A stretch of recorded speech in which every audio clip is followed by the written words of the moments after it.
handle the answer to getting them this win here. Karate chop. TNC Going back into the game. So let's jump in and see exactly if TNC can make this happen or not. Another part of this is when you look at what TLPH has, this is very standard, very basic, if you would call it, in our current meta that has developed over time. It's a very standard TLPH lineup that has worked so many times for them. And so this is what the thing that I worry about for TNC is being able to go ahead and get that crowd control off, utilizing the Grok, which is great for Chakmu. But even to a sense, the final slash, which was so devastating from them from the previous game that TLPH has. Yeah. Lancy's really going to need the Timeless Chaos Assault and Darkening really well, because that's going to be one of the main team fighting conditions for Liquid. Once they've seen that the Lunox has already committed the Darkness ult, then when that's gone, that's when Team Liquid Philippines is going to full commit and start using all of their abilities to get the win. Which is why TNC Pro Team, even if they think about it in the counter punch perspective, let's say Team Liquid Philippines initiates first, TNC needs to counter. Yeah. They cannot use all their abilities. Lancy needs to conserve the hell out of his ultimate so that Team Liquid Philippines will then be forced to use their ultimates, and when that happens, then they go for the counter. Oh, and interruption. A Bracer's Wrath. Miss. Not in this direction he wanted, I guess. Yeah, I don't know if he aimed that properly or misguided. Rare mistake there from the young goat. Or, sorry, the goat. The goat. Not that young anymore. Yeah, I was saying he's not that young anymore, but I guess from whoa, final slash. Now it's 3mar with a surprise and the flicker final slash. But Carl TZ might just walk away from this, but not until Lancy finishes off the kill. But Liquid gets so much in return. Zaida still fighting for the objective, but he will go down. He should go down, right? Against 3 members of Liquid, but that's time. I'll say Zaida did what he could there.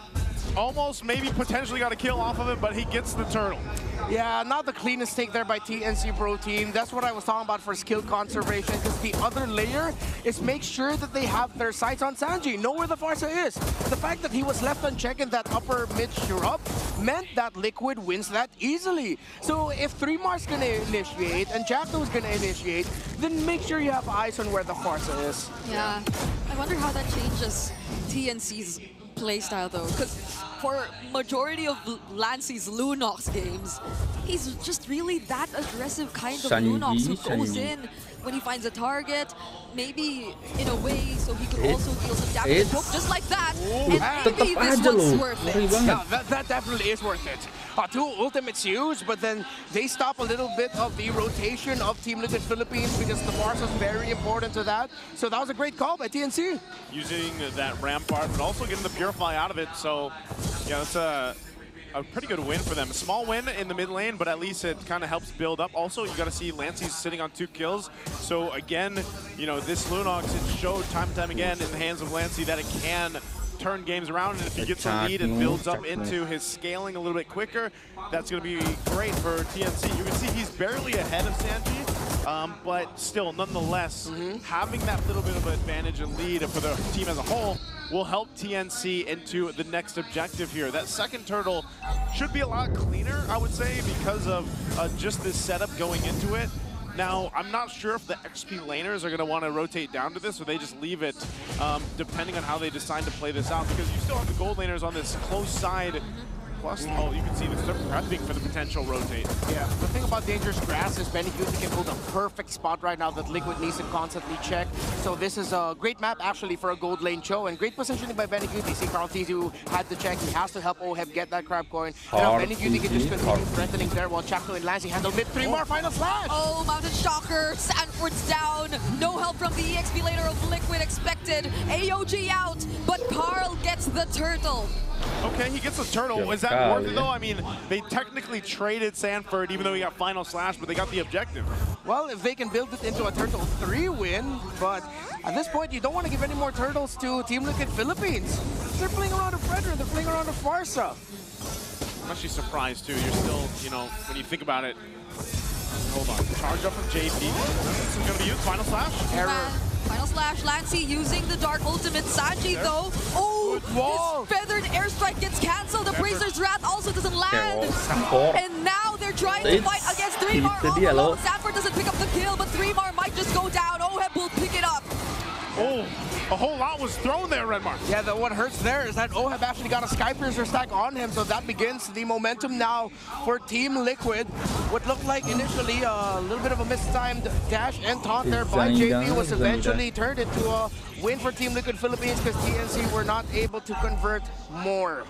It's interesting because, again, a lot of this is just to kind of play around these windows that TNC's lineup gives them.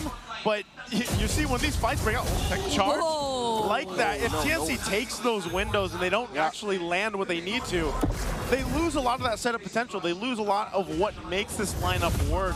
And TLPH knows that they can play around that. Again, that's why we're seeing Carl TZ play pretty aggressive. JP as well, up on that front side even. Yeah, Liquid seems to be a lot more proactive. It's like they don't necessarily need to wait for certain timing so they could go in. Carl TZ just up front shows himself and checks the brushes for everyone. TNC, their lineup, as mentioned by Redmar, suits this map so much, but they're not getting the timings that they want. They're not finding those surprise angles that'll give them the advantage in the team fights. Again, we mentioned this earlier in game number 2, if I'm not mistaken, earlier in the series, where TNC just really love to overcommit too much on the first person that they see. Yeah, they see JP now, but then that's just a zone out. There's going to be no committal there. But the previous engagements, that has been the story. Oh! Flicker final slash. 3mar catches a few, but they don't get to convert it into much. And now he goes down. Tech charge from Taknu doesn't land on anyone as well. Brilliant's already committed, but the AOG allows for Oheb to actually secure the kill. Mistake after mistake after mistake will build up and be punished by the Stampede from Team Liquid Philippines, and that's exactly what they've been doing to TNC in this game 4. And it's looking a little grim already at this point, under the 8-minute mark. Sanford jumping in. Okay, Zyda's not alone here, but they have enough damage. Benny, Cutie, and Chaknu, they could only watch. Yeah, clean and simple finish, clean and simple punish, and they're still going. Chaknu might go down here, but good thing he's able to flicker out. 3mar needs to slow things down. Oh, final slashing the minion away so that they won't be able to take the turret. Okay, but they still don't commit on JP. Carl finding 3mar, but they just have to stay safe. Zyda's nowhere to be found, and Lancey might not want to fight for now. Someone needs to start raining 3mar in. Or if someone is telling 3mar to start using that final slash, stop. You're really gonna have to fix your timing up because Team Liquid Philippines just keeps punishing. Jackno, another missed tech charge as well. So now it has ballooned to a 4,000 gold lead. The Skypiercer on the Granger has 2 stacks, has a significant lead over the Cho, something you don't want to see. Even Cutie with a rapid boost now, so he's more active in the map because TNC have now restructured the rotation so that they funnel a bit more onto Zyda and Lancey, which again begs the question, why do they keep initiating? They need time, they need farm. That's the problem. They keep initiating and they don't even really have the damage yet to deal with TLPH. Now at some point they might be able to get a a play where it's like, yeah, one of those final slashes or tech charges are going to land, but they haven't been. So now you have to go ahead and think, okay, we can't keep throwing ourselves and hoping that the course is going to change. We need time to build up here. Benny Cutie as well, this Cho, unfortunately, has not been able to do anything in this game. Like, he's been pretty much non-existent. And so at some point, aside from just providing vision, Neymar comes in again. Oh, he finds one, but will that convert into a kill? Sandy and Oheb just walk away. Now Lancey's forced to use the flicker, but Carl's chasing after him. Energy eruption used. There's the wall just to keep them safe, but the AOG once more, and Sanford jumping in. There's nowhere to go. If you're TNC, Carl, TZ, and everyone else, they're just so good at positioning and blocking TNC. Again, all Benny can do is watch, man. Unfortunately for him, he has to watch his teammates die. It's final slash, not first slash. Dude, just stop it. I keep saying the same thing over and over again, but that wasn't the right time. You still don't have any other members of Team Liquid Philippines, Mark. Team Liquid Philippines are doing everything right. They're just punishing at this point. They're letting TNC, all right, do something. All right, cool. Watch us punish you and just take everything else afterwards. Yeah, by the way, TNC, we want them to take some time, but I don't know if Liquid are even allowing them to get that. Because even from afar, just look at the amount of range and damage that Sanji and Oheb can throw at you. Yeah, Lansing now had to compensate, and he had to rush the Divine Glaive as a second item here. Yeah. You still don't see a third item, still on the way there for Zyda. Yes, he has pretty close gold in terms of Carl Teasy. Actually, at one point had the EXP lead, but everyone else on the map has suffered because TNC refused to slow things down. It's like they kept beating their head against the wall and hoping for a different outcome. When the wall, even the wall was telling them, yo, stop, you're hurting yourself. You know what the definition of insanity is? That's right? it. I mean, that's what's happening here.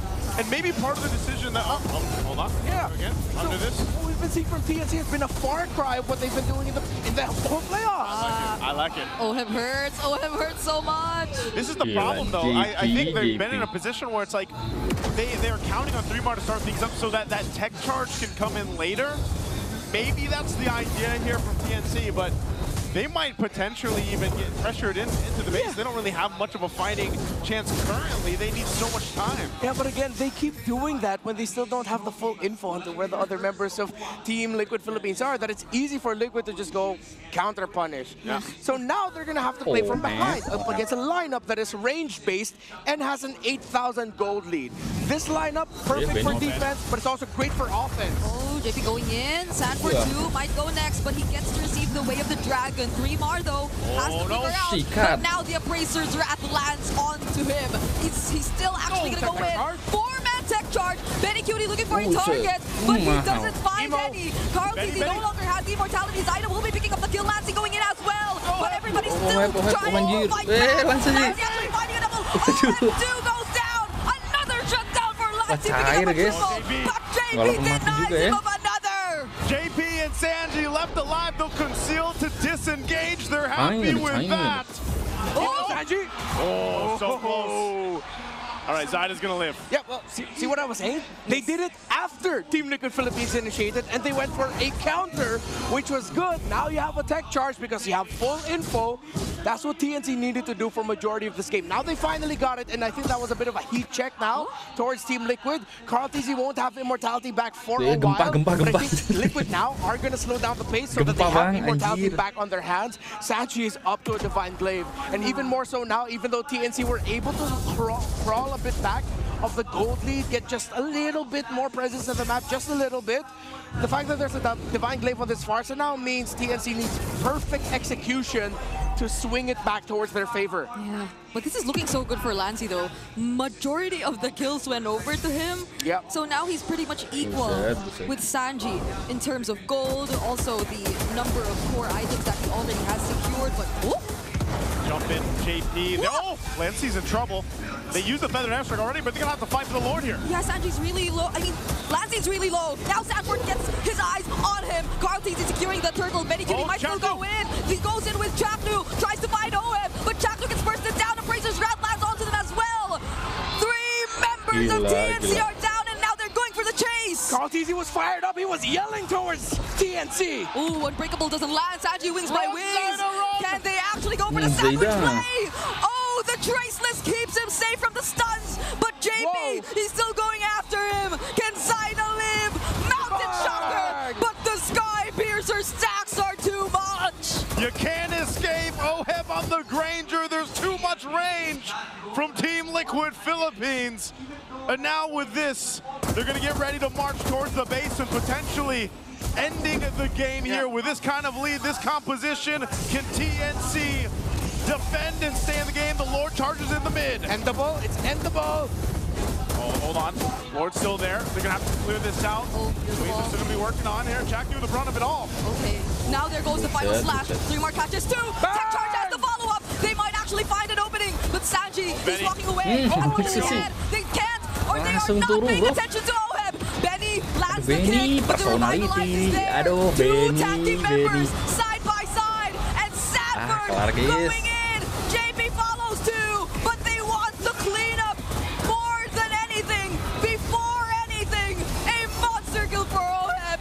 It's only Zyda left, but there's nothing he can do against the cavalry. One step away for JP, Carl Teasy, Sanji, Oh, Heaven Sanford to make it Sengeri itu Bang ya. to the world stage.